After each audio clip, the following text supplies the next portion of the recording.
We're outside in front of the U.S. Courthouse here. They're interviewing the family members of the Davises, the gentleman who died during a car chase with Sergeant Wayne Jenkins. He admitted in the courtroom that he was remorseful about what happened to Mr. Davis during a car chase.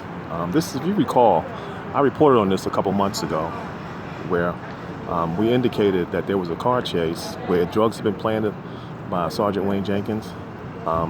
Now, when he was in court, he testified during sentencing to something different. He said that he was sorry because he found out that drugs were planted. But according to the documentation that I've read from the federal prosecutor's office in reference to an indictment, he in fact was the person who orchestrated the planting of the heroin in Umar Burley's car.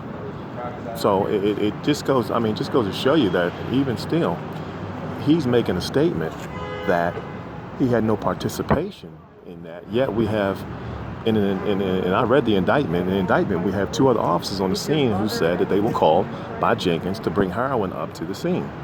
And so I'm just blown away by the fact that this guy, even during the sentencing hearing, couldn't admit that he orchestrated this whole plot to provide heroin to